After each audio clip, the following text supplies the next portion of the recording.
Toby be good nigga for massa. Good nigga. Don't send Toby away.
We have the biggest rallies, the most incredible rallies in the history of politics. That's because people want to take their country back.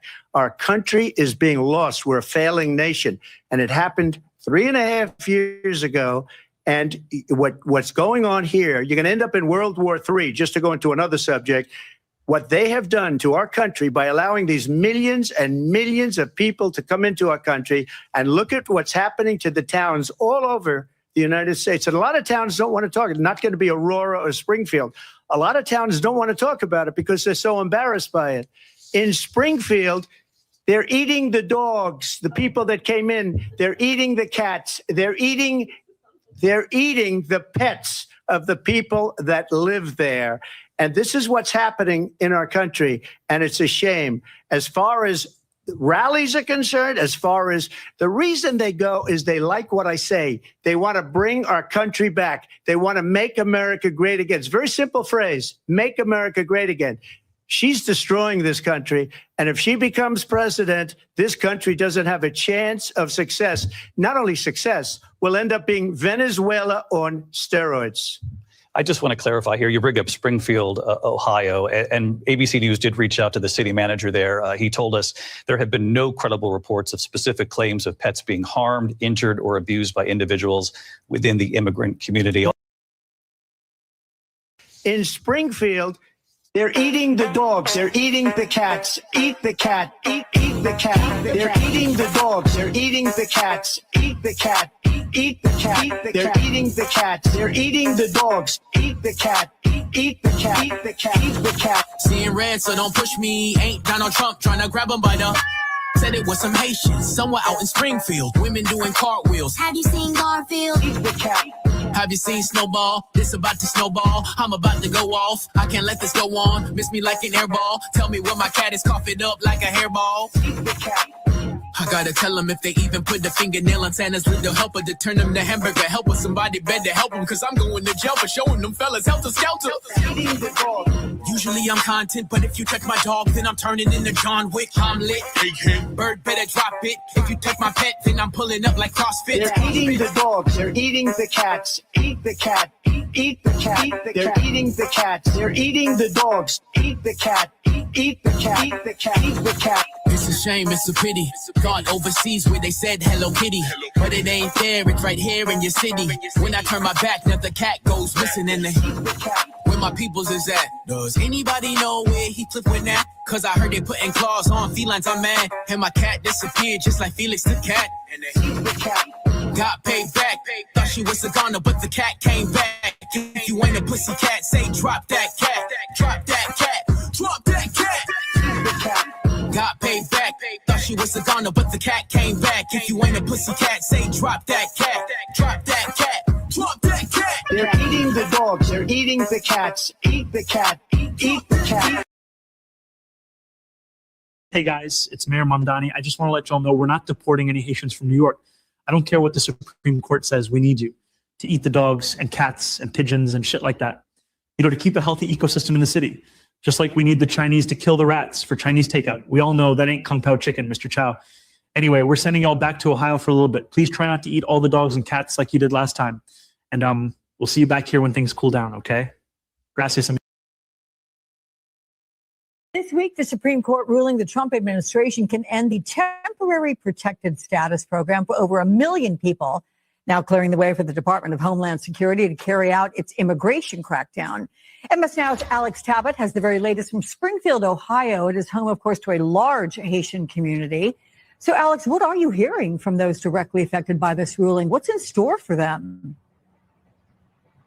Well, Alex, the over 10,000 Haitians living here in Springfield, Ohio, are facing an impossible decision between returning to Haiti, where the political and economic crises have only gotten worse in recent years, a country that is essentially run by gangs. And the Haitians here tell me that returning to Haiti, they will be going back to that country with a target on their back, that these gang members seek out Haitians coming from the United States of America under the assumption that they have money that they can take from these people, or they can stay here in the United States, without any legal status anymore, living a life on the margins, living a life in the shadows, afraid to go outside, to buy groceries, to take their children to school. That is the difficult decision the Haitians here in Springfield are facing. I talked to Rose Joseph. She's a Haitian leader here. She also has TPS about this difficult decision. I want you to hear what she had to say. Some employers already talk to their employees, and we received call this morning from people saying that, unfortunately, starting on July 1st, they won't be able to go to work anymore. It is like a catch-22. For us. Yeah, it is hard. And I think from yesterday to today, I think the community is just trying to process the news. And I think we are in a question period because people are asking what they're gonna do. So of the 350,000 Haitians in the United States with TPS, a little over 10,000, close to 15,000 live here in Springfield. The population of Springfield is about 58,000. So with this decision from the Supreme Court, 20% of this community in Ohio overnight has lost their status. That is going to have huge ramifications for the community as a whole. So apparently there is a town in Springfield, Ohio. There is a town called Springfield, Ohio, that is 20% Haitian, at least minimum 20%. There's probably a couple extras that they didn't catch, they didn't count for, whatever. They snuck in on a different boat, whatever. 20%, that's a lot. It's a big boat of Haitians, y'all. That is a lot of Haitians. Now, the question I have to ask y'all is, should I care? If you're Black, should you care? Do we care? In Black America, are we crying for the Haitians that have to go home, back to Haiti? I hear it's wonderful there. All the celebrities, like a couple of years ago when Trump called Haiti a shithole country, I remember distinctly a lot of the white celebrity rich people, they were like, no, Haiti's beautiful. Look at the water. Look at the coast. Look at me drinking this cocktail on the beach. Haiti's beautiful. They told me Haiti's beautiful, and I think they should go back and enjoy and then help maintain the beauty of their home country. But that is the question on the table tonight. The Haitians have to go home. Is it a bad thing? Is it wrong that we're sending the Haitians back? And should Black people care? Is it a Black issue? Because Haitians are Black, Black Americans are Black, but we're not like Black together. That's some niggas over there. They're not really with us. Don't move to the suburbs if you don't know how to act. Do not. We're good over here. We respect one another. We are building families. We don't want the riffraff over here. Okay. I notice that when the wrong type of people start to move in, you can easily spot it. And it's like, if you're coming from a different way of living, I'll put it that way, come and assimilate to what's going on over here. I think we throw this word assimilation. I think we use that word way too liberally. I'm not sure that people really assimilate the way that, we throw the word around. I think people do what they have to do. And then beyond that, they do what they're allowed to do. They do what they can. And I don't know that assimilation is really a natural pattern of just human behavior. You kind of have to force behaviors at that level. And Assimilation just ain't working on a grand scale. It's just not a thing. I am tired of the wrong type of people, and y'all know who I'm talking about, moving into neighborhoods and ruining them. It's like you don't even recognize the neighborhood. You don't.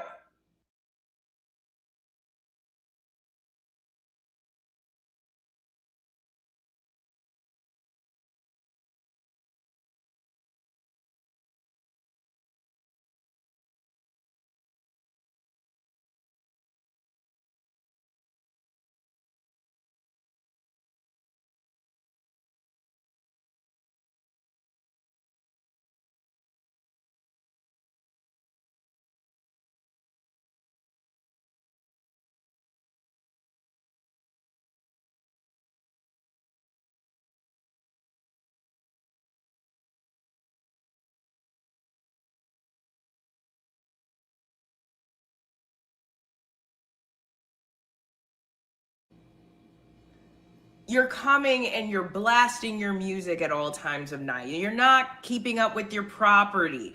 You're giving the neighbors and Oh shit, I was muted. My bad. No, people who come from like even low income, really impoverished ghetto areas, high crime, high vigilance, high police activity, high stress levels in general. It's hard for them to really blend into like the true suburban. We don't even have sidewalks on my block type of neighborhood. You know, all these houses have multiple cars in the driveway.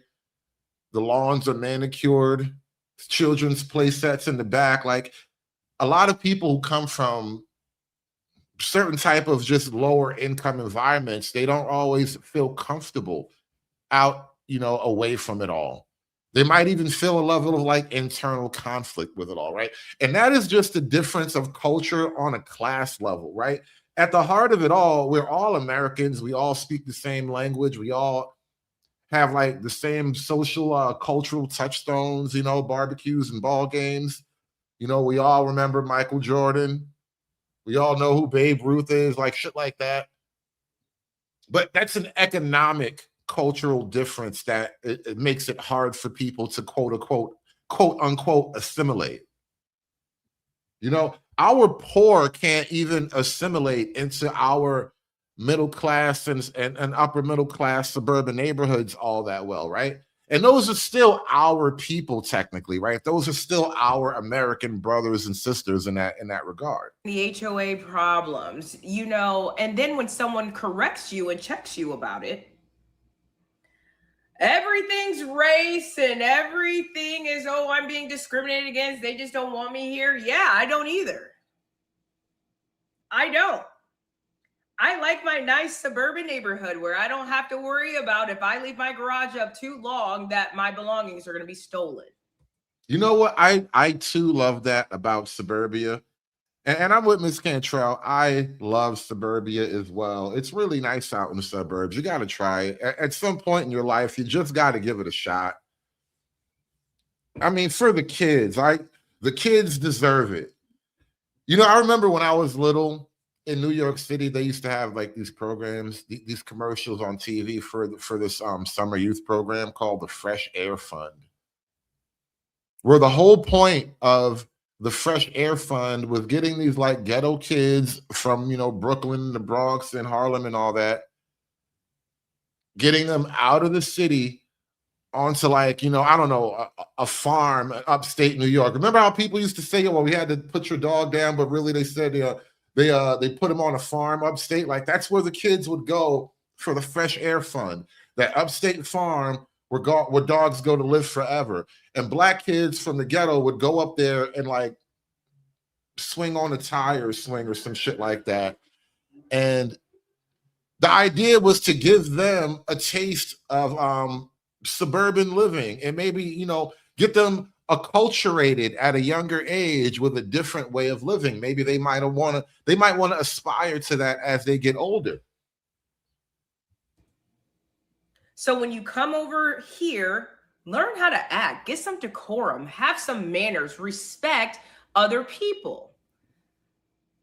And a lot of people will go and purposely bring their bad habits from their hood neighborhoods and bring it over here and expect and act like everybody else is doing something wrong. Now, if we as Black Americans don't like when other Black Americans bring their trashy, low vibrational, low self-respect having, your loud music having, your saggy pants wearing, your booty shorts in the summer wearing, your hoochie mama outfit wearing, your badass kids, when you bring all your littering, your littering bandits, when you bring all of your low income neighborhood behaviors and cultures out to the suburbs, you know, where people own their homes and they take care of their own property and they know their neighbors and they even say hi to their neighbors. They might actually even be friends with their neighbors. Could you imagine that? Being friends with the people who live next door to you? Yeah, that's what they do out there. And here you come with your badass kids, not giving a shit about how other people think and how other people feel and all that. And you're like, so what? I'll do what I want. I'm Black and I'm proud. When that's the whole reason why we're here. No offense. Nobody ever says, man, I can't wait to move into that predominantly Black neighborhood. Damn. And she grinning hard. She know that was like the most sarcastic thing you could ever say, right? Look at how much teeth she's showing when she says that bullshit. Because nobody ever says happily, I'm moving to an all-Black neighborhood. Yeah. Like, nobody ever says that with pride. Even Black people say, I'm moving out there with them white folks with a level of pride. And a little bit of guilt and shame because you got to leave these bum-ass niggas behind. Niggas be feeling guilty about leaving the bum-ass niggas behind. They really do. They call it survivor's guilt. You ever heard of that? They call it survivor's guilt, y'all. You had to leave them behind. They were too ghetto. They just couldn't make it to the white man's promised land with me. They wouldn't understand how to behave in a neighborhood that doesn't have sidewalks and stoops to hang out on. Now, don't get me wrong. There are some beautiful, beautiful, amazing Black neighborhoods in America. There are. Shit, Black people don't even brag about Prince George County anymore. I remember in my short adult lifespan, Prince George's County was a place that Black people used to brag on. Yeah, there was one place that, I'm telling you, name one. I was already ahead of you, Trey. Prince George's County, PGC.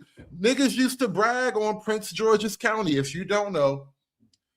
In the state of Maryland, because Maryland kind of wraps around the city, the territory of Washington, D.C., a lot of Black wealth that is connected to the D.C. metro area, it matriculates out into the surrounding suburbs. And a lot of the Black folk from wealthy parts of D.C. and also just wealthy Maryland in general and Baltimore and whatnot, they too have moved out to Prince George's County, which at that time, I would argue maybe in the 90s, the early 80s, it was a very uppity, well-to-do, and I mean uppity with all due aspirational respect. You know, I too aspire to be an uppity nigga one day.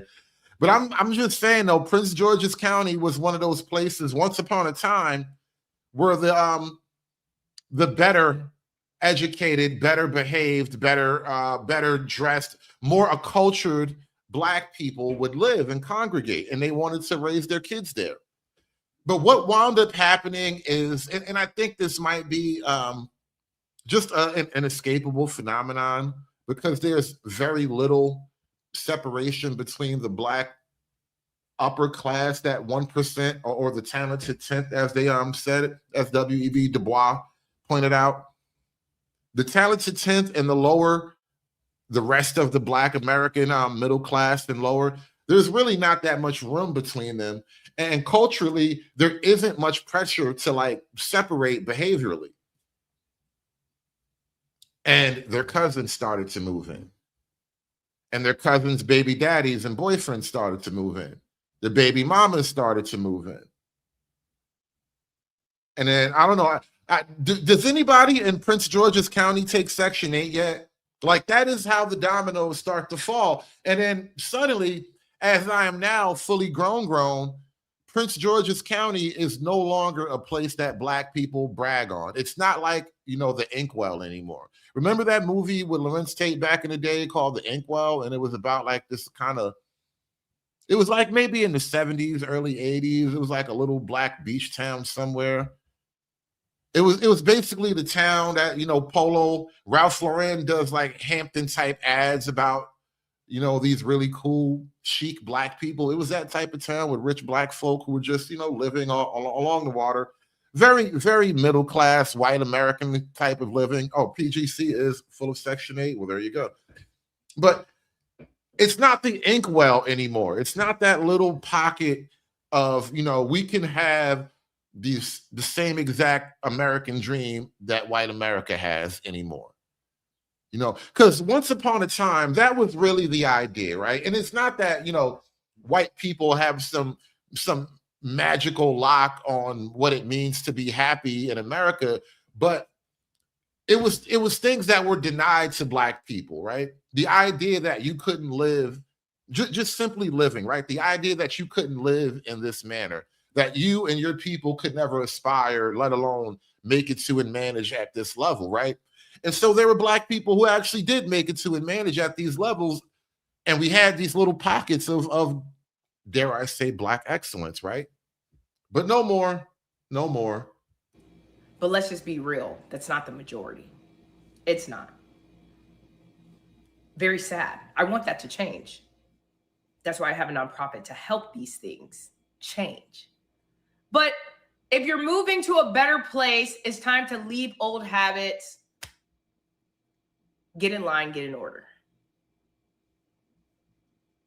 What a concept. Now, that is a video about differences in Black people just within the context of American culture and the differences that culture becomes on a class level, right? There's a different Black culture on the lower economic end than you would have on the upper middle class and beyond, right? Because frankly, what it takes to actually make it to that level and maintain at that level and maybe, you know, get up a little bit higher up on the ladder even, it requires things of you that you just aren't necessarily even going to conceive of at the lowest economic rungs, right? That's why there's just a huge cultural difference. But again, those are still your American brothers and sisters, right? And even to kind of tie the points together, dare I say, they're still Black with you. All right, imagine my my Black fist in the air. But doesn't matter if they're Black with you because they're not Black like you, right? I'm this type of Black, but those are niggas over there, right? It's that type of thing, right? They're Black with me, but they're not Black like me. Trying to figure out off the state of what the hell is wrong with looking at yourself as Black first before you're anything else, Black before you're American, Black before, you know, you're anything else. What's wrong with that? Okay, because all Black people ain't the same. And like, for instance, we all different. So when I say I'm Black, what does that mean? The color of my skin. Can I interject right there? No. Black people from New York is different than Black people from the South. Black people from Africa that came over here as immigrants are very different than African Americans. We're all different. We're diverse like anybody else. When white people say, and you know what? Speaking of Africans and all the other Black people from all the other countries, you know what I find fascinating, and I keep bringing this back up. This idea of Pan-Africanism, that we're all the children of Africa across the African diaspora. If you believe in that whole thing, I'm not going to fight you on this right now. I know how you niggas get. The idea that we're all children of Africa, right? You realize Pan-Africanism is effectively, it's an American Western luxury concept. Pan-Africanism is a luxury belief. Africans in Africa are not Pan-African. Africans who live around nothing but other Africans, if they ever go to war with another country, it's most likely going to be an African neighbor. They're not Pan-African. But you niggas who been eating good, got a steady job and getting educated at the white man college, reading all these books that the white man bought for you, you niggas in this weird ideological act of rebellion, you somehow want to be more African than you are American, when Africans in Africa don't actually even consider you African anymore. If you're not African to actual Africans, how the hell could you be a Pan-African? It is a luxury belief. You niggas got way too much free time on your hands, so you come up with bullshit ideas to play with. I'm white first. What does that mean? I would ask that. Forget. I don't want to mean forget white folks, but I'm like, forget. We're not talking about them at this particular moment. Let's stick with black people in this regard. When you talk about the slave trade, and you said we were enslaved and then traded all over the world. We were enslaved by African kings and queens. And they sold us for like beads and mirrors and bottles of whiskey and whatnot. They wasn't even smart enough to ask for their own white women. You could have at least traded me for a handful of white women. You dumbass niggas didn't even ask for that. You was like, give me whiskey. Give me beads and shit like that. Who were those people? Black people. Well, I'm simply saying if you identify with that from an historical perspective, these are my ancestors. This is what we endured. This is where I come from. And that's what I identify with first, because to some degree, I'm still feeling some remnants of that even in today's society. I'm saying if you identify yourself as black before you identify yourself as American, what you're doing is saying, coming out of the womb, I'm going to be at a disadvantage because I'm in America and I'm going to have to scratch and claw and have an uphill climb. Well, that's one thing. But also, I just don't want to be black with every melanated person in the world. Am I asking too much by not wanting to be lumped in with every other melanated person in the world? Like, I already got to be lumped in with every other nigga in Brooklyn. You understand what kind of burden that is? You understand the weight I carry on my black shoulders? I got to be lumped in with every other nigga in Brooklyn.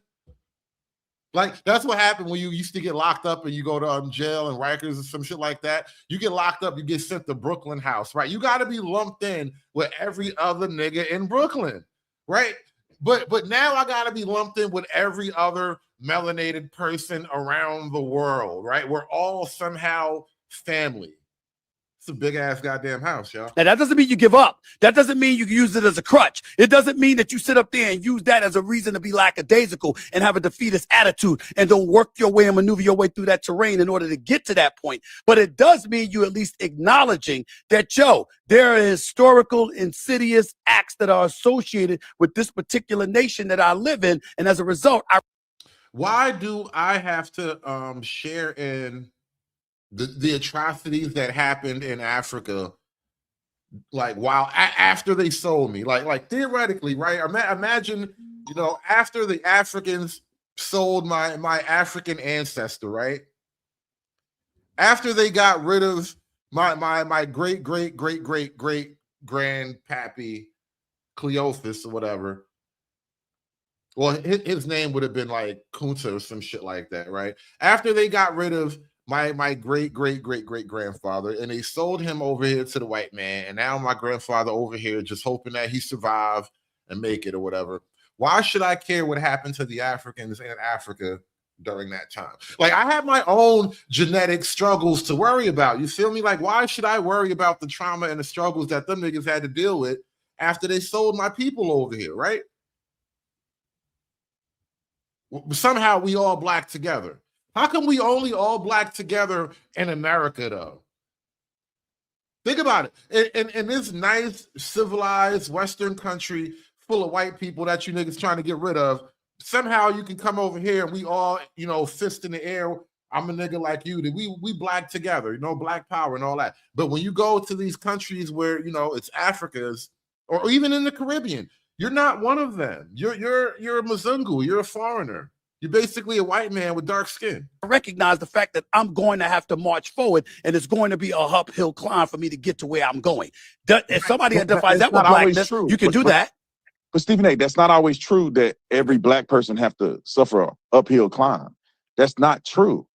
And we'll go back to like what I said. My ancestors came from Nigeria, so I know that, you know, through my ancestry.com research, that my people came over here as slaves. Not every black person in America came from slavery. It wasn't the case. Not every black person in America migrated here and was in the South. Some of them went to the North and were indentured servants, and they never were slaves. Some black people came over here and became slave owners and were not slaves themselves. So it's a very dynamic differentiation between the experience of black people in its totality as existing in America. So me saying I'm black first before I'm an American, I think that's a misnomer. I think that's you're pigeonholing yourself, because if you are going to say I'm black, that means negative. You're putting yourself at a disadvantage, man. And I say I'm an American first because I believe in American values. My ancestors fought that I can be free in this country. All of our ancestors were not the same, didn't come from the same. You know what? On that note, too, I think it has to be kind of I will just say it directly and plainly, right? I don't know that being black has ever really done anything for anybody in particular. Like, being an American, shit's done great for me, right? But being born black in and of itself, like your mom doesn't love you because she had a black baby, right? Your brothers and your sisters don't love you because your mom had another black kid. Like, I don't know that you're automatically born into like an extended family just because you're black, right? Whereas, like, at the very least, like, the idea of American, it has an actual history and struggle. Even when you tie in the history of slavery, the history of oppression, Jim Crow, even when you tie in all of the black grievances that are a part of American history, that is an American story, right? You are still an American under all of that. You know, the good, the bad, and the ugly, we're all Americans under the flag together, right? And I don't know if being black alone is as heavy as being an American. Because again, when you leave this country and you get around all the other quote unquote black people, you're not one of them. You're an American. You're basically a white man with white man's money. Didn't come from the same countries, didn't speak the same languages. We are a diverse people, and we don't need to be looking at a skin color, because I don't agree with a lot of stuff black people do. We ain't the same people. If you sagging your pants and gang banging and doing stuff that you're not supposed to do, we ain't the same. If you doing the right thing and raising your kids and having a family and doing all that stuff, then we are more similar. I have more similarities with white people than I do with some black people. So I don't wake up out of the womb and I think about my kids. And here's the thing, culturally, and hell, even genetically at this point, we probably have, in Black America, we have more in common with your average white American than you do with your you know, Nigerians and your Ghanaians and your Ivory Coast, whatever countries you want to name, your Tanzanians, your Congolese. You probably have, on average, a lot more in common with white America than you would do with these people, culturally and even genetically at this point. At this point, Black America is effectively a genetically distinct subgroup. We're an offshoot of the American population. Not offshoot is probably the wrong word, but you get what I'm saying. We're a contained subgroup that is genetically distinct from any pure African lineage. We're too heavily admixed at this point to actually be Pan-African genetically. We're no longer genetically Pan-African. We're Pan-American at this point.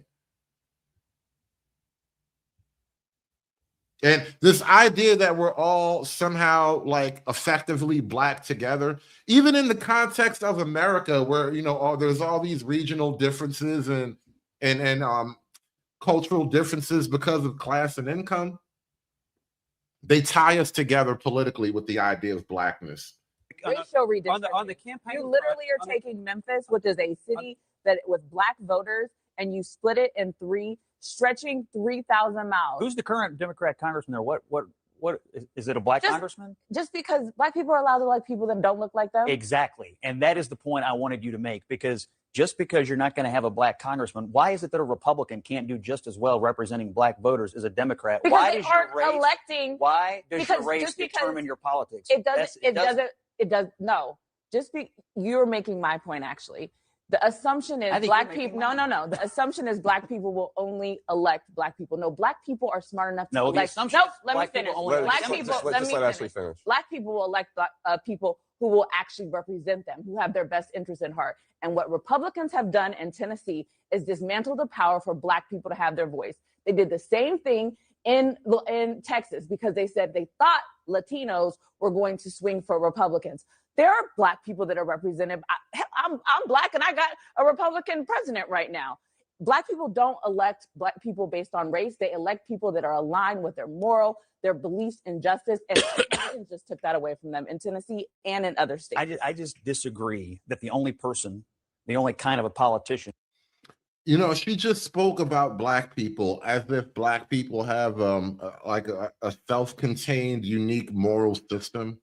They're going to vote for these black people because they share the same moral black beliefs. Like, I really don't understand what that means, because when you start to probe at it, it takes you to an uncomfortable place. But the issue I have is just how far people really do want to go with this black identity issue. We've been talking about the Carmelo Anthony trial pretty much ad nauseum for the last week or two. And, I'm kind of tired of it, but I did think it was fascinating to kind of watch it from afar and to take note of the deeply hostile racial overtones that a lot of black folk were operating in regards to Carmelo Anthony, because this is how near and dear the identity and frankly the religion, the pseudo religion of blackness is to people, right? And this is something that I've learned going just being a content creator and absorbing a lot of content myself over the years. Generally speaking, in Black America, they are more accepting of you if you're gay than if you're like a right-wing black man, or if you date white women. If you're right-wing, if you're Republican, if you're conservative, or if you date white women, gay black men are more loved and respected and accepted than you would be in Black America. MAGA son or a gay son, y'all? Which one do you choose?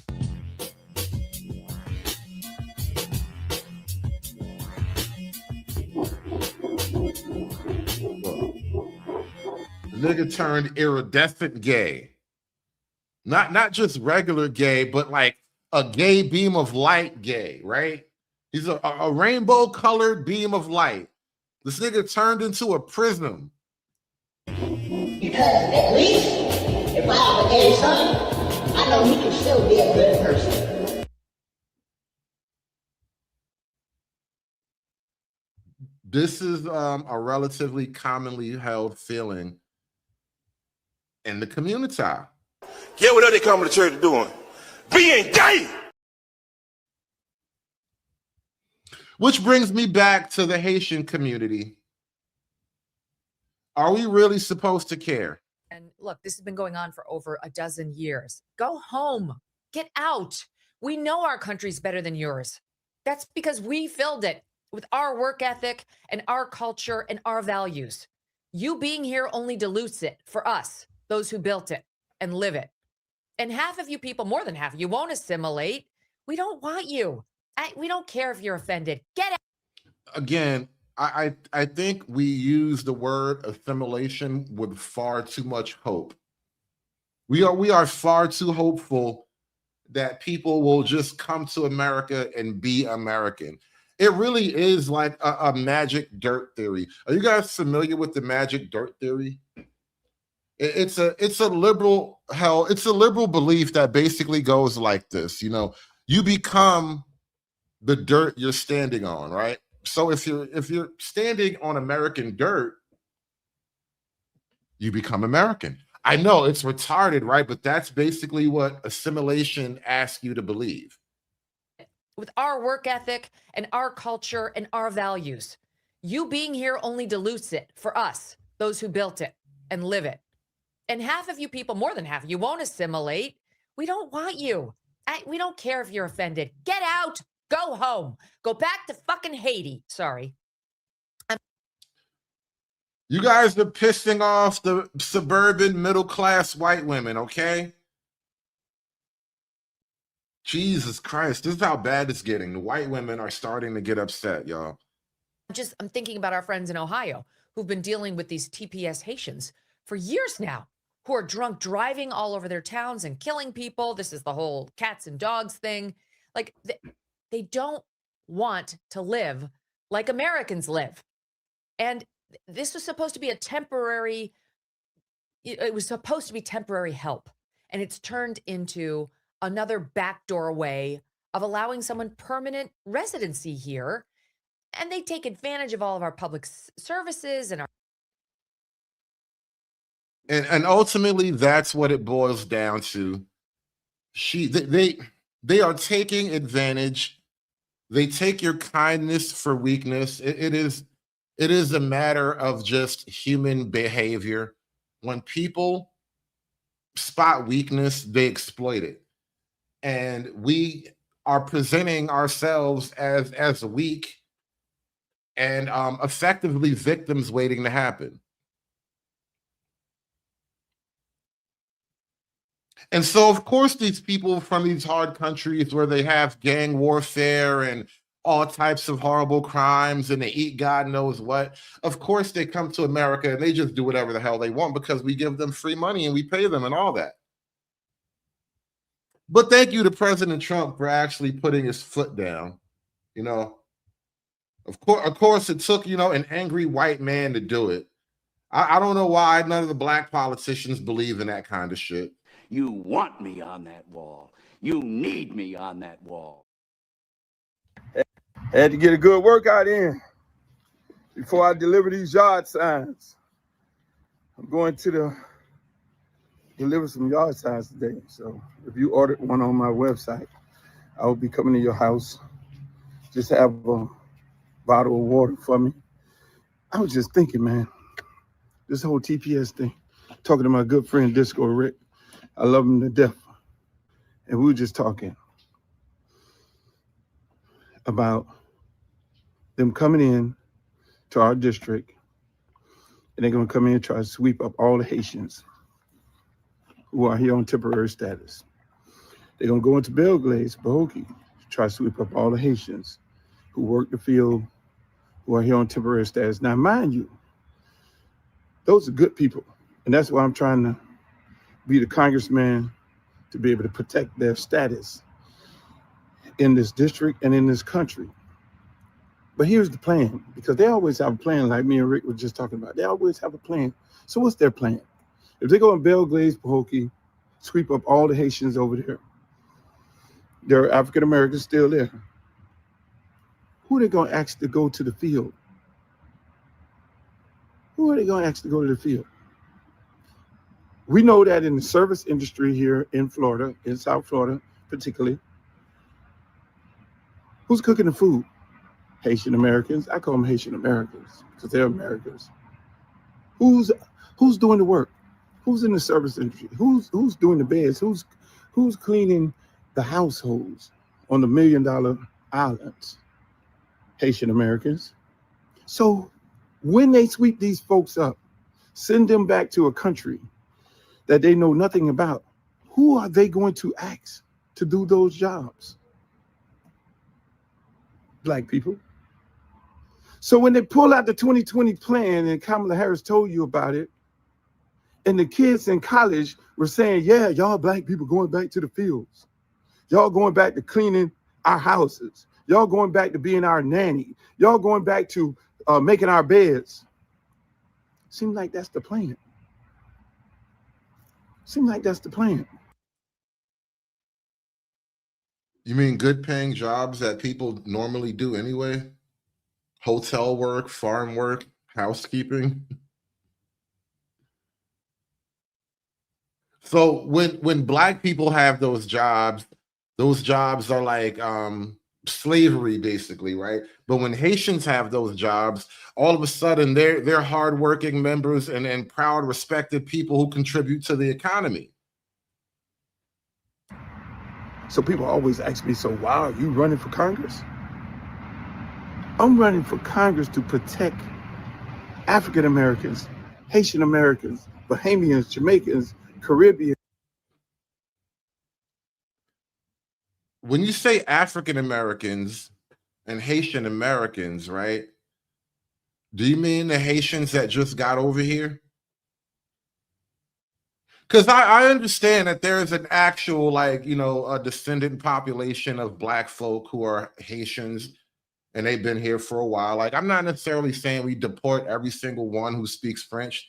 Like, getting rid of every nigga that speak French is a little bit too far. But I just noticed a little bit of mission creep. Cubans, y'all on that list too. And they asked me that stupid question. And I say to them, which one of these career politicians I'm running against are going to fight for you? That's the big question. But he want to fight for Haiti. You want to fight for Cubans and whatnot.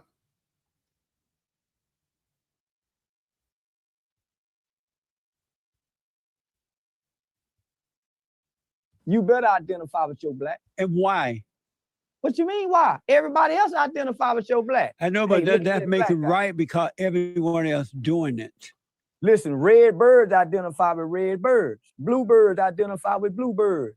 Zebras identify as zebras. Amazing. How you go not identify what you are? So what do you think about the blacks that are into their identity? They're into being black, their color, and they're using that as an identity. What do you think about that? They're into their blackness. Whatever person identify with, it don't bother me. I identify with what's right, but I relate to what's black. I don't eat white people cooking. They don't cook like me. They don't season their food like me. White people don't put grease in their hair. So you think it's okay to be into your blackness? Is that the right way to live? Yeah, why wouldn't it be? White people into they white, Mexicans into they Mexican, Chinese into they Chinese. You know, actually, that is statistically just not true. And it's been like studied and documented on very, very many levels. European Western people, white European Christianized people, as a general rule, have a higher out-group preference. That is the term that's associated with this phenomenon, an out-group preference, which actually means in clinical terms, they are far more open and welcoming of a stranger, a person who is not of their racial group.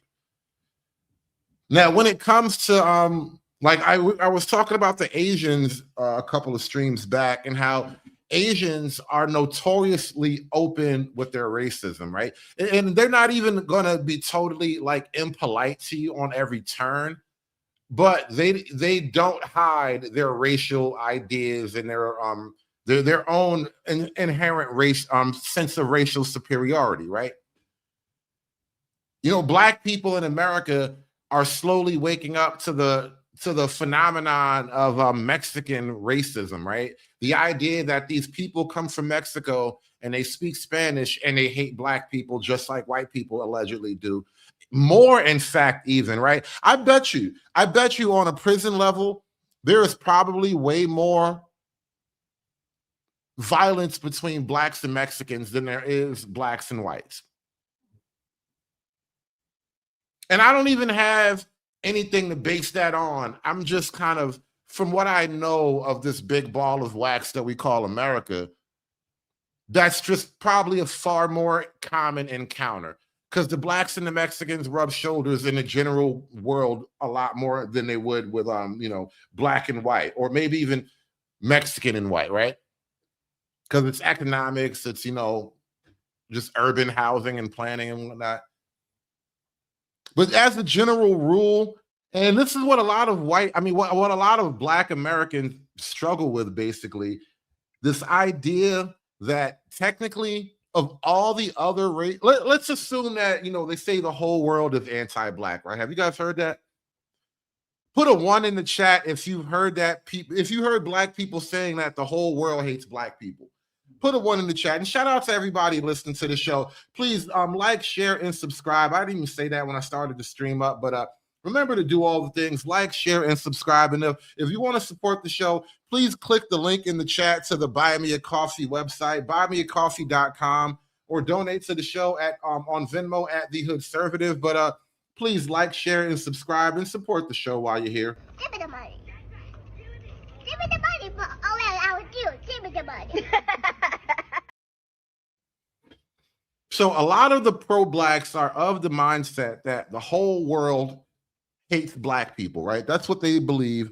The world is anti-Black, right? Now, even if you were to operate with that extreme belief that it's the whole world that hates niggas, right? The reality is, and I think there's just a lot of historical evidence to kind of prove this, especially in the modern day when a lot of people are interacting more. Once again, white, European, westernized, Christianized people have more of a track record of just quote unquote benevolence toward the other, Black people in particular, than other people have towards Black folk. Again, everybody else is openly anti-Black. At the very least, most white people have the decency to make it against the law and socially taboo to hate niggas in public, right? That is the general concept, right? In most white places, it is against the law, or at least socially taboo, to just generally hate niggas. But in a place like China, hell, even in parts of Japan, they probably be like, oh, no, niggas. But does it make it right, though? Yeah, make it right. In what way? What you mean? Everybody else is in the day. Why wouldn't we be in the house? Shit, you talking about why? Listen, I ain't with that Dr. King shit. Everywhere I went, and I'm all Black, I ain't getting treated like niggas go treat me. But listen, you better identify with your Black. And why? What you mean, why? Everybody else identify with your Black. I know, but that make it right because everyone else doing it. Listen, red birds identify with red birds. Blue birds identify with blue birds. Zebras identify as zebras. Amazing. How you go not identify what you are? Nature. You didn't get to pick this. Did you ever hate white people? Yeah. And do you still hate them? But nothing. No, I didn't. There's another concept, right? You didn't get to pick being an American, right? But a lot of people before you fought and died to maintain, the principles and the physical land territory that we call America. I don't know that anybody fought and died for quote unquote Blackness until you get something like, the civil rights movement, Up until very recently in the American, history, do we have this sort of Black identity that's kind of born really in America? Because up until that point, almost everybody in the world, frankly, identified with their nation, their tribe or family, and their religious leaning, So you are a Moroccan Muslim and your father's name is Muhammad, right? That's how most people identified themselves in the world up until very recently, in the grand scheme of things. This idea that your racial identity is your actual identity is a very, very new concept. And again, Africans are not Pan-African. So it's mostly Black Americans in America attempting to create an identity out of whole cloth. And it just doesn't hold up on the edges. Hate them then. It was just a thought because that's what you hear. And how did you see white people at the time that you hated them? What made you hate them? Listening to bullshit as a kid. Same reason white people fear Black people. Listening to their bullshit uncles and granddaddy. We don't get to know one another. No, I don't think that's why white people fear Black people. I think there's a bunch of different reasons why white people fear Black people, and it's not all bullshit. If you think I'm here to play around with y'all, God damn it, I'm not. All right. You teach me all my life that the white man is the devil? What the hell is that? Come on, You teach me my whole life that the white man is the devil. Now you tell me it's all right for him to come among us. Everybody must eat. Everybody must eat. Everybody must eat. Everybody must eat. Yes. Until we grow up and start going to school, going to college, getting our own jobs. But in the beginning, we sitting around at Christmas, hearing our uncles say some racist, hearing our racist granddaddy say some white people sitting around hearing racist, Black folks sitting around hearing prejudice. Ain't no verse versa. So what happens is children mimic what they see and repeat what they hear, whether it's right or wrong. So even a little white kid, he don't know what the fuck he's saying. Same with the little Black boy. I got a racist teacher. You don't know racism. Most Black people don't know racism because racism is so hidden in the fabrics of this country. You don't know. Now it's hidden in the fabric of this country. Racism is like the cotton woven into America's hoodie, right?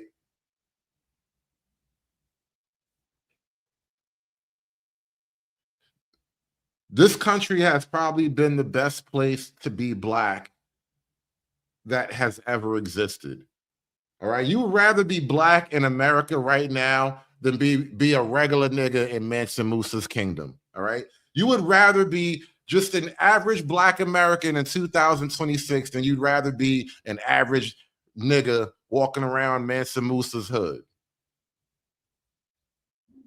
But somehow, you know what it is really too? Something about the so-called Black identity, it's at war with the American identity, right? You have to choose one. You have to put one over the other. And not only that, you ultimately have to reject the American identity because you're so Black. And what that creates is a lack of appreciation. Like, I guarantee you've probably gotten far more benefit out of, life in general for the fact that you were born in America as opposed to the fact that you were born, quote unquote, Black. And I'll double down on that. Being born Black in America, you probably had a better time than you would have ever been being born Black anywhere else in the world that's actually Black. No, it's there, motherfucker, but it's there. How did you overcome hated whites? Oh, I started white girls at an early age. Yeah, I started on white girls at an early age. I ain't bullshit. My mama moved. Listen, I'm one of the first to live among white folks in the 80s. My mama. He is such a nigga. The power of white coochie cleansed him of his anti-white racism, y'all. I guess nature is healing. I don't know what to tell you. When I die, I'ma go to Snow Bunny heaven. Snow Bunny heaven. So South Africans are Africans. They are citizens of the nation of South Africa. They reside on the continent of Africa. For decades, this country, they are African. Whether they are white or Black, they are African. And for decades, this country has taken in millions of refugees from several African nations that have been destabilized. Somalia, so much so that we've changed the entire demographic of a U.S. state. But Somalia, Eritrea, South Sudan, Democratic Republic of the Congo. What do all those places have in common? We've taken in millions. Yeah, well, what do all those places have in common, Caroline? So now we're taking in. You know what's funny? As much as Black people pretend to love their Black identity and I'm Black and I'm proud and all that, They get really confused when white people even pretend to care about other white people. Look at the confused look on his face. The nigga look like he doing Chinese arithmetic right now. White or black, they are African. And for decades, this country has taken in millions of refugees from several African nations that have been destabilized. Somalia, so much so that we've changed the entire demographic of a U.S. state. But Somalia, Eritrea, South Sudan, Democratic Republic of the Congo. Those places have in common? We've taken in millions. So we can take in all these black Africans and everybody's all right with it because you niggas love black Africans, but suddenly you can't take in white Africans and niggas get confused. They're like, what do you mean white Africans? Yeah, bro, I know. It's fascinating, right? White Africans, I know. Nature's amazing. What do all those places have in common, Caroline? So now we're taking in, what they all have in common is every single one of those nations that I just listed, including South Africa, are African countries. No, and we've taken in millions from the That's others, actually but we're not taking it. in The 6,000 thing that from they South have in Africa, common and everyone's is that all of those Caroline, you know countries what's going on here, and actually we're racist experiencing war, and it's embarrassing. famine, When we've civil taken in war. millions, You don't do name that. it. It's so embarrassing. It all are African. It is not that, okay? Obviously, right? If people are fleeing war and famine, when was the last time Mexico was at war and starving? You know, I'm not like the best. I don't claim to know every detail of world history, but when was the last time the country of Mexico, when was the last time they were at war and hungry? We sure got a lot of hungry Mexicans in here in America, though. Those are places where there is actual conflict, where there is actual war, where people are actually being killed. Trump is basically saying the only people who we will let into this country are white people. Yeah, They're African. He basically, no. Whether they are white or Yeah, black, they're not African. white. They're Africans. Why is that so hard for you people to understand? They are not white. They are actually Africans. We've been flooding this country with all kind of Africans, all right? Light-skinned Africans, eggplant, black Africans, funny turban-headed Africans, even fucking Somalians, y'all. We've been flooding this country with all manner of Africans, and you niggas ain't said a word. Suddenly, you don't like these Africans. Well, Caroline, you are making us look ridiculous right now. You are making us look ridiculous. This is a completely racist argument. You can keep talking, but it's completely racist. If I say only white people are allowed in, it's racist. It is racist. And then they gave them a gift bag of basically white Christian supremacist propaganda. Okay, all right, I don't know why you're going on about this. It makes us look absolutely idiotic. Back up. Josh, back up.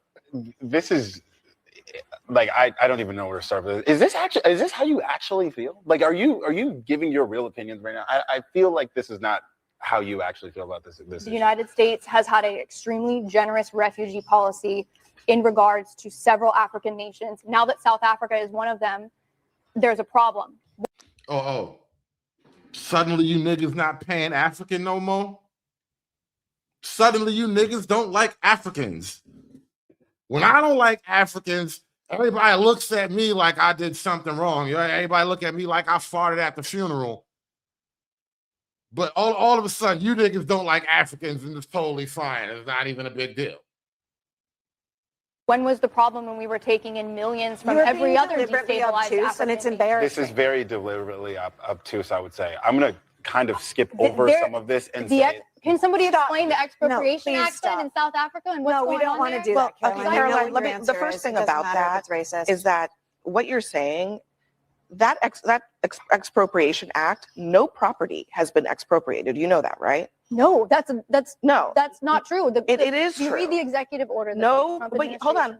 No property has actually been expropriated. I think there's 6,000 South Africans that would beg to differ. You're talking about something that is basically hypothetical when here's the reality. And, you know, this is another thing I think is interesting. You know, speaking of the white South Africans, the Afrikaners and all that, I'm not going to get too into the whole politics of it all, but the very idea of civil rights in America can be summed up as Black folk asking white Americans to care. to see their shared humanity and to care. Black people do not care. We do not care. Not a goddamn drop. Not one bit, not one little bit. I swear to God, all the care that white folk, all the generosity, all the feed the children, all the fresh air fund, all the let me be nice to this little nigga movements that white people have started over the years. Black folk, we do not care. No sympathy for white struggles. We don't even believe white people go through things as a group. As a group, Black people think white folk are just all collectively just waiting to cash in on their white supremacy game. We're the whites. Nobody ever cares if bad things happen to us anymore. Isn't it interesting? I from just as a human being, I think it's fascinating, and I have a hard time putting myself in the mindset of a person who is demanding another person to care about them and their interests and their needs, while at the same time having zero care, actually having malicious, hostile intent toward the very person that you expect and demand no less to care for you and your needs. But yeah, we do not care. Of life in South Africa. 3 decades after apartheid, which apartheid means that Black people were subjected to laws that prevented them from living as equal citizens. Black South Africans, who account for more than 80% of the country's 63 million people, face far higher unemployment than their white counterparts, 35.8% compared to 8%, okay? White households average almost 5 times more wealth than Black families. So, okay, in South Africa, I'm sure they have plenty of problems internally, but this idea that there is a genocide happening in South Africa against white people is fictitious. Here's one person who was brought into this country as a refugee. He says he left behind a Jaguar sports car, a Range Rover, and what he estimates to be property worth at least $300,000. He plans to sell them all so that he can come to the United States as a refugee. Meanwhile, we're saying to Americans, don't go to Haiti because you might die, but we want to send 350,000 Haiti is absolutely a wonderful and safe country. If you're Haitian, all right? If you're a Haitian, Haiti is an amazing place. You would love it there. Everybody speaks your language. Everybody looks just like you. Nigerians come here as students, majority. So I'm just trying to paint a picture of how they come in as student visas. Speaking of South Africa, even in South Africa, they don't like other Africans. Can you imagine that?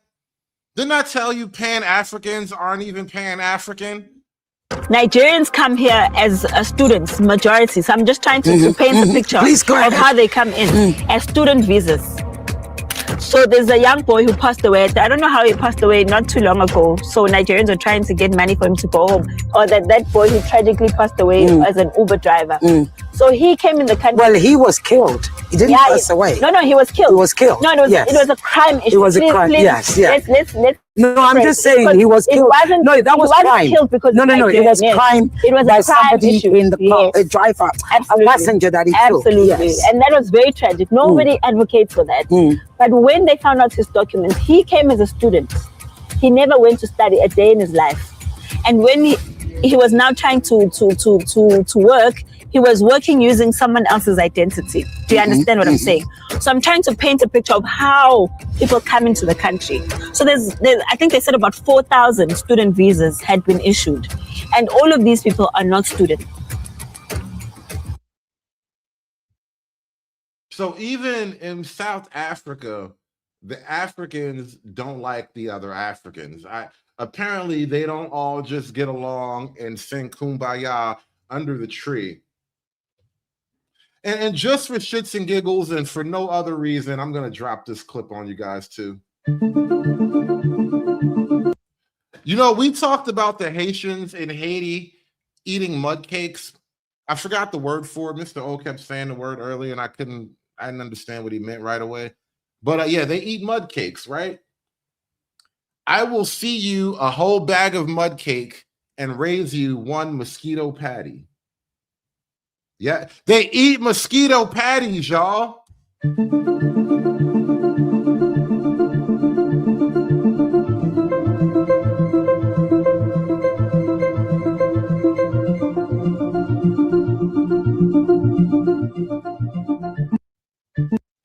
Like little black sausages, they fry them up in everything. I mean, if you cook them enough, I bet you kill all the germs and shit, right? I mean, look at that boy. He look happy enough. Look at him. That's the face you'd make when your daddy hands you a freshly cooked mosquito patty right off the pan. That shit was still hot, had the grease dripping down his fingers. Look, he looks happy.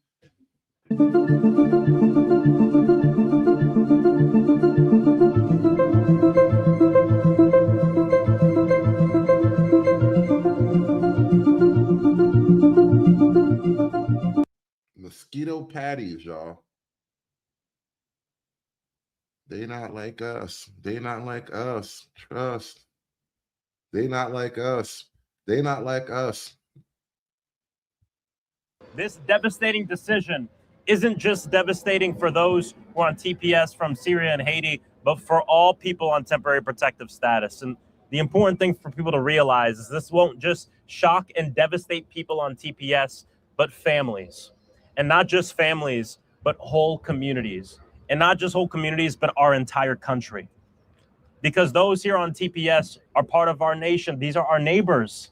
These are our friends.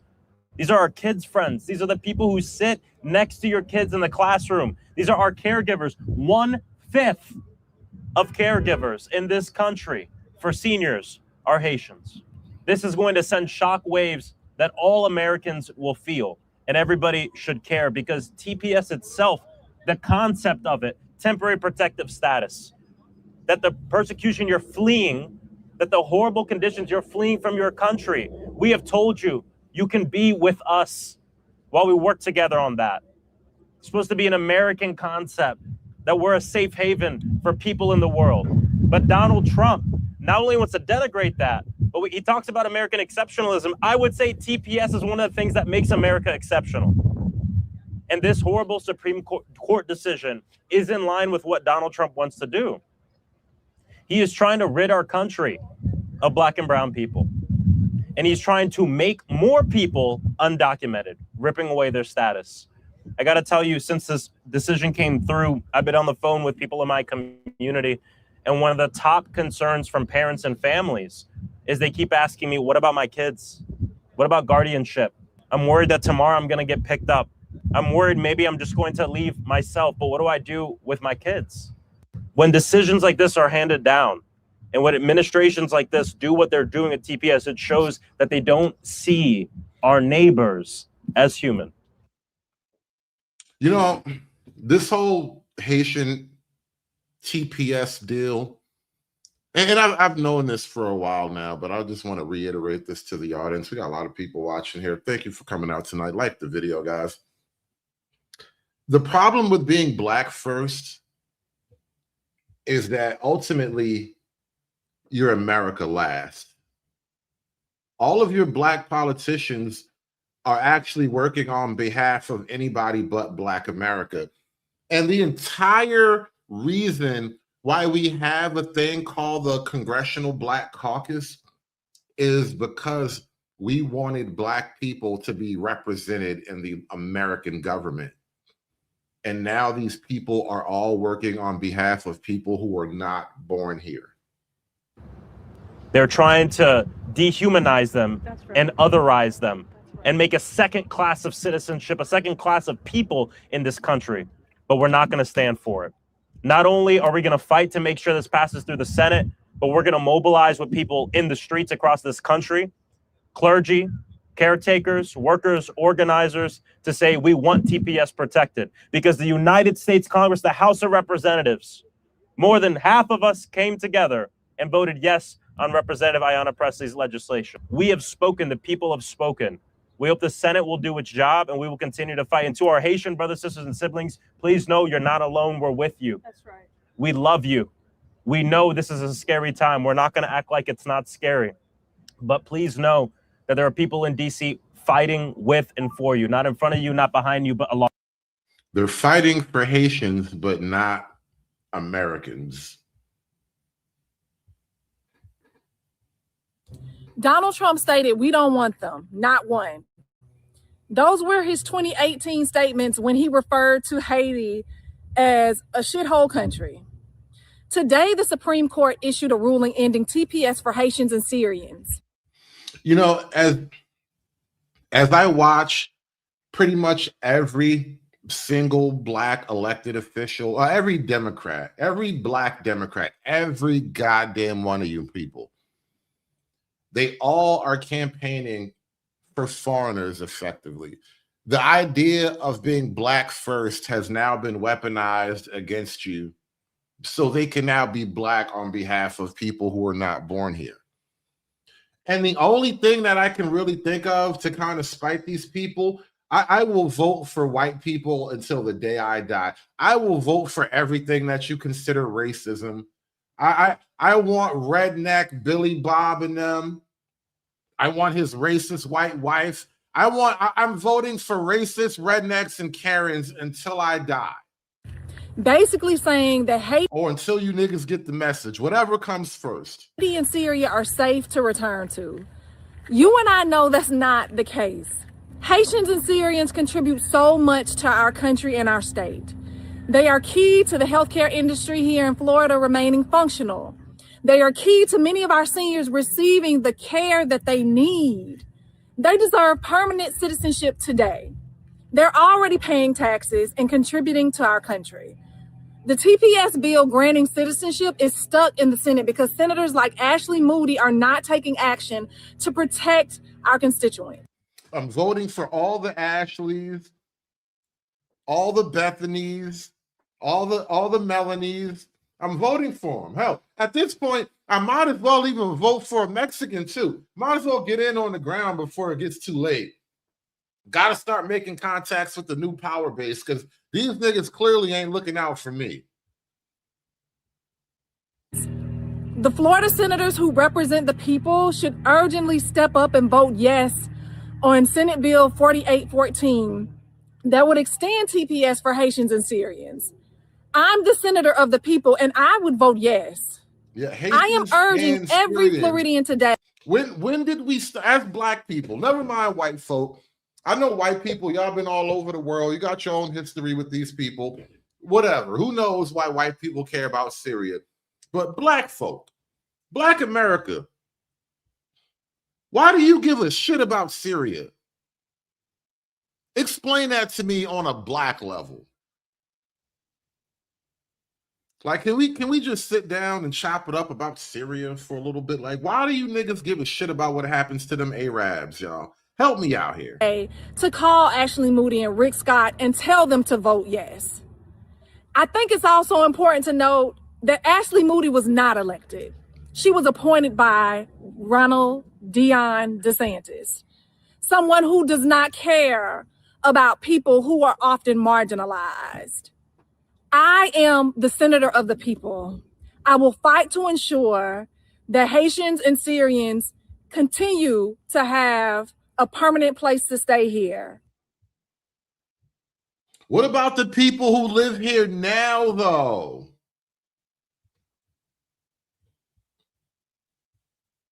And I bring forth the voices of the Haitian community. We woke up this morning in fear of what that means. Family separation, deportation, and those are the realities. We have TPS holders who have been in this country calling the United States home for the past 10, 15, 20 years. They are our doctors, caregivers, attorneys, taxi drivers, the immigrants who keep these United States of ours moving. Today, the Supreme Court sent a blow to the community, to all immigrants, but we stand firm, undeterred, strong to let the community know and all immigrants know that we will not be defeated. And I bring forth the voices of the Haitian community. We woke up. Yeah, it sounds like a lot of places are going to be hiring pretty soon, y'all. If you're looking for work, just hold on, buddy. Opportunities are coming. The first word in TPS is temporary. It's always supposed to be temporary. And specifically in regards to the Haitians who have come here, the first batch came, I think, in 2010 after the earthquake in Haiti. It's been 16 years since the earthquake. So that's not temporary. And at what point, by American standards, are we going to decide that Haiti is livable again? When's that day coming? Is that coming in 6 months? Is that coming in a year? Probably not anytime soon. And one thing that doesn't get right. Haiti will never be livable by American standards. All right. I think we just need to accept that. Haiti is only livable by Haitian standards. And that's a whole other thing. We live in America. We go to barbecues and ball games and shit. They don't really have time for things like that in most of Haiti. So it's a whole other standard of living that we're just not accustomed. We are actually not prepared to judge their standards in Haiti because it's for the Haitians. And so I say we let the Haitians raise their own standard of living. And then maybe one day we'll be like, damn, that's a nice place. It's just like America. Get talked about is some of these TPS recipients, not all, but some, have been doctors, lawyers, engineers, teachers who left Haiti. How is Haiti as a nation supposed to rebuild itself when we've brain drained a lot of their talent and planted them in Springfield, Ohio, where it's not fair to the residents? Please, dear God, don't tell me that all the Haitians that are in America right now are the smart ones. Oh, God, help me. Oh, help me. These are the smart ones? Oh, God. You know what? Damn. Maybe, you know what? Shit. These are the smart ones. I gotta say it, I gotta put a positive spin on it, right? These are the smart ones. You know what I mean? You gotta say it like it's a good thing. You gotta say that shit like it's a beneficial, like these are the best that they could do. Remember when Trump said they're not sending their best? Haiti is. Yeah. You got to say it like it's helpful and positive, right? Haiti is sending their best, God damn it. It's the best they could do. Of Springfield, Ohio either. And as a nation, we are legally obligated to our own citizens before we're obligated to anybody else. Springfield, Ohio, notice how the migrants they're never brought to Nantucket. They're never brought to Beverly Hills. They're never brought to Martha's Vineyard. They're never going to go compete with hedge fund bros who inherited the job from their dad. They're always going to be brought to middle America, places like Springfield, Ohio, where they're going to have to compete with Americans. Why didn't you drop the Haitians in San Francisco? You could have dropped them over there in Frisco. You know what Frisco needs? A little Haiti. Just depreciate those wages. I'm sure, does anybody at this table, have you heard the name Aiden Clark, an 11-year-old boy? No, you guys don't know his name? Here we go. 11-year-old boy here we go killed again. by a Haitian immigrant under TPS. Oh, here we go again. As soon as she start talking about the little white kid that the Haitian killed, probably in a car accident or something crazy like that, the black dude, here we go again. Here we go again. What did I just tell you? A few minutes ago? As much as he wants white people to love him and care about him and forget that he's funny looking and gay, he doesn't care about about the white people that he wants, sympathy from. We're the whites. Nobody ever cares if bad things happen to us anymore. We do not care. No American driver's license, who rammed his car into a bus, killed 11-year-old Aiden, and injured 20 school children. Who is this good for? Okay. Not the Haitians, not the American people. I love how they cherry.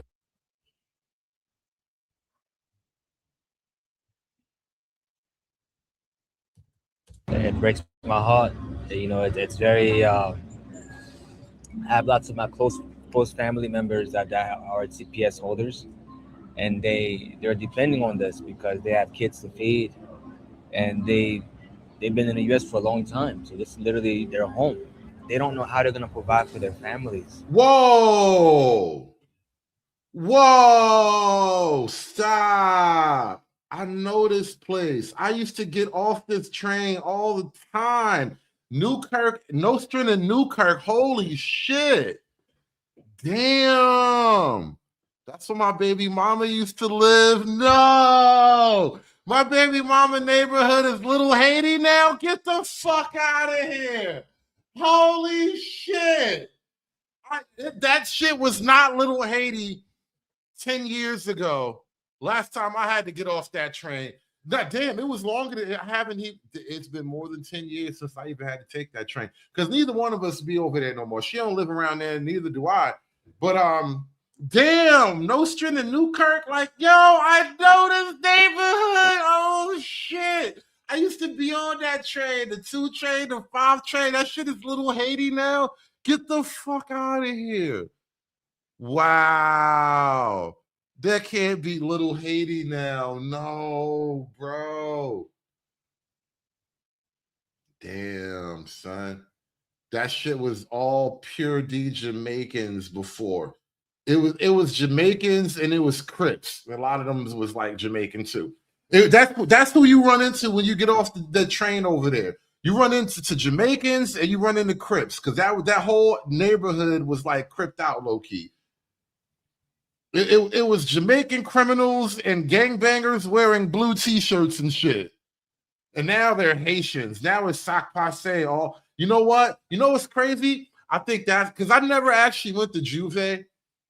That's probably why. That's why Juve is so big over there now. So many goddamn Haitians. Juve is like this thing they have. I think it's like the night before like the Labor Day parade or something like that, or Memorial Day. I forget exactly which day. Somebody in the chat, if you're a Black New Yorker, which night is Juve? Is it before Labor Day or Memorial Day? It's like a night that they have over in that part of Brooklyn, down in Flatbush. And again, like I said, I never ever was a part. I never went out to the Juve shit because when I was younger, Flatbush was basically like Jamaican. Like the Labor Day parade that they would have, it would be like, the Black version of Puerto Rican Day.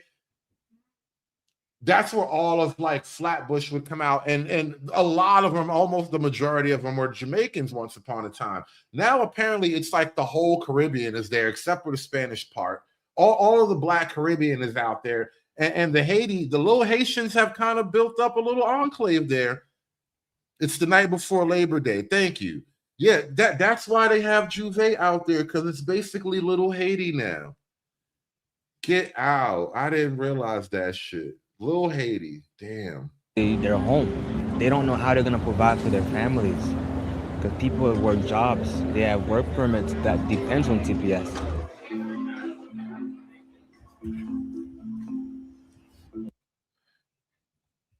Look, it says Black owned in the window. But what kind of Black are you talking about, though? I feel like that white guy in that American Civil War meme, what kind of American are you, Some of them, they'll actually live a terrible life when they go back in the country. They go back to the country, terrible life. We do not care. We do not care. And they have to start over again, like zero. The so-called international community has always chosen our leaders. So they have, they cannot deny us a great. No, you from the Bronx, bro. You don't have a little Haitian enclave. Because the 2 train does run, the 2 and the 5 both, they do run all the way from Brooklyn to the Bronx, basically. But you on the opposite end of the 2 train, Clay. And actually, low key, that is the literal opposite end of the 2 train, because Nostrand and Newkirk, there's only like 1 or 2 more stops. Actually, the very next stop is Flatbush Junction. That is the very next stop. Like when people in New York City say they're going out to Flatbush, that's literally where they're talking about. And by the way, that whole neighborhood used to be like Italian once upon a time, I believe. It was like Jews and Italians, I think. Actually, the Jewish still have their part of Flatbush. There's like a little tiny enclave of Jewish people that at the way back at the end of Flatbush. I forget, there's like literally a street. You cross that street and the neighborhood changes like dramatically. Like everything changes dramatically once you cross that street. But the Italians basically pulled out, and the Jewish, they still have their property or whatever there. But that whole area is basically called Flatbush. And when you get off that train, Clay, there's only 1 more train station after that, and that's the end of the whole 2 and 5 line.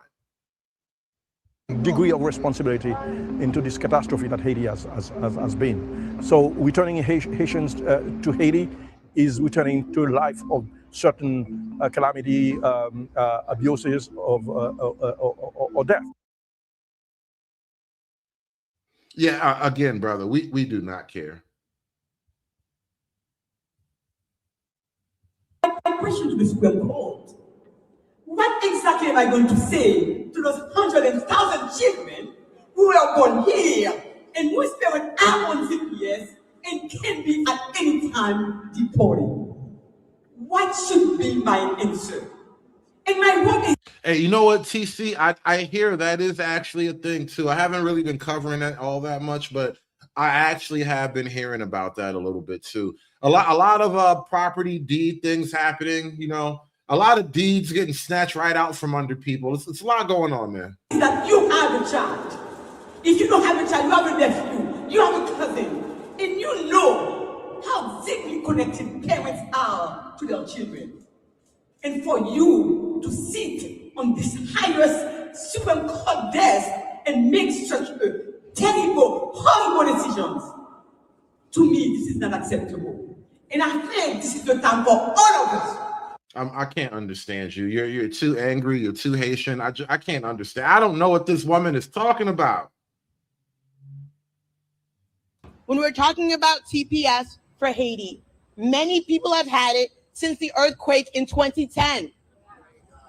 That means they have children who are U.S. citizens, who do not speak a lick of Creole, who know no other place but the United States of America as their home. What this administration is doing, sanctioned by the Supreme Court, is reckless. It is racist. It is xenophobic. How are we welcoming with open arms? How is it racist to tell Haitians to go back to Haiti?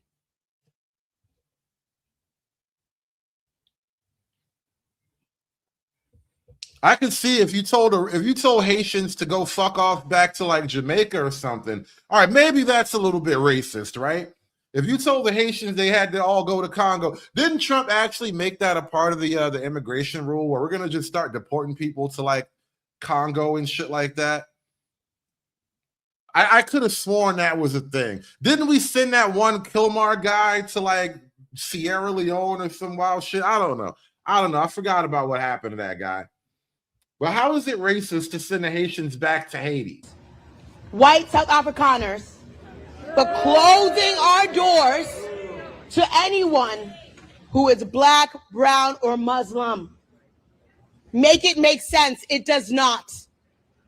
We have a moral obligation to live up to the project of democracy that this country is supposed to be.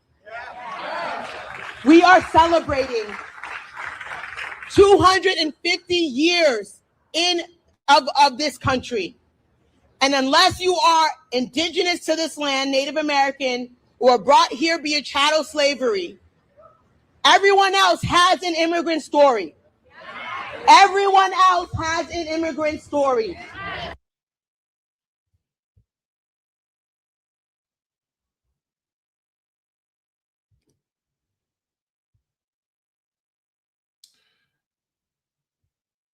You know, I'm gonna wrap this one up here really quickly, but I just gotta say though, just in conclusion, and don't hate me. I'm gonna, you know, I have a way with words. I put things in a particular frame because, you know, it's my thing. But I just want you to understand, if I'm gonna leave you with something, and I don't want you to mistake what I'm saying here.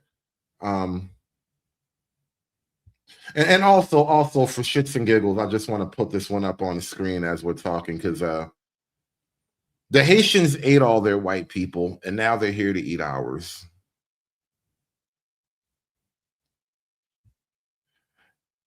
And this is what we have to do as the Haitians are getting loaded up on the planes and the boats to get sent back to Haiti. Just point and look. They came here to eat all our white people. They filled up. They ate every last one of their white people, and now they're here to fill up on ours. They have to go back. You can't have ours. We didn't eat all our white people. We're actually using them for cool shit. You can't have ours. You guys have fun. I'll catch you guys later, man. Aspiring to be patriarchs like what white men have, that isn't freedom. That isn't going to help anybody. It's certainly not going to help black people. What's wrong with you? What's wrong with y'all? You niggas are crazy. Nigga, please.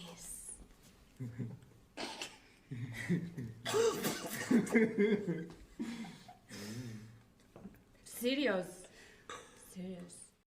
It's done. It's done. It's done. It's done. It's done. It's done.